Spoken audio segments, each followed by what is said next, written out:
আবুধাবির শেখ জায়েদ স্টেডিয়ামে ম্যাচ দিয়েই এশিয়া কাপের মিশন শুরু হচ্ছে টাইগারদের। যদিও টি-20-তে এই মাঠে বাংলাদেশ কখনোই ম্যাচ জিততে পারেনি।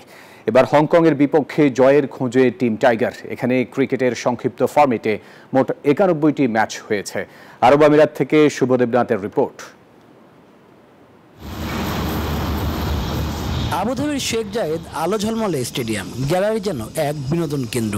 এ মাঠেই শুরু হচ্ছে টাইগারদের এশিয়া কাপ যাত্রা। প্রথম প্রতিপক্ষ হংকং, কিন্তু ইতিহাস বলে টি-20-তে এ মাঠে এখনো হাসেনি বাংলাদেশের ভাগ্যের দেবী। পরিসংখ্যান বলছে ৯১ ম্যাচের গল্প লেখা এই উইকেটে। আগে ব্যাট করা দল জিতেছে ৪২টিতে, টার্গেট তাড়া করে জয় পেয়েছে ৪৯ বার। আগে ব্যাটিংয়ে নামা দলের রান গড় ১৩৬, পেছনে ধাওয়া করে দল তুলেছে ১২৩। যুক্তরাষ্ট্রের ১ নম্বর জিম চেইন গোল্ড জিম এখন আবারও বাংলাদেশে। বসুন্ধরা আবাসিক এলাকা ও বসুন্ধরা সিটি শপিং মলে আইরিশরা ২২৫ রানে সবচেয়ে বড় স্কোর সাজিয়েছিল। সে খাতায় নাম লিখিয়েছিলেন ভারতের ব্যাটাররাও।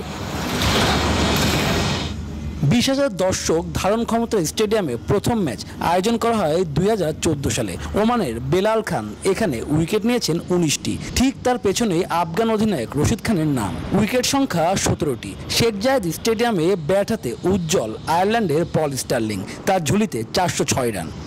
আবুধাবির শেখ জায়েদ স্টেডিয়াম। টি-20-তে বাংলাদেশের এ মাঠে নেই কোনো সুখকর স্মৃতি, তবে টাইগাররা ইতিহাস বদলাতে জানে। এশিয়া কাপে হংকংয়ের বিপক্ষে ম্যাচ জিতে লিটনরা চাইবে শুরুটা দারুণ করতে, কারণ টাইগারদের স্বপ্ন তো বড়।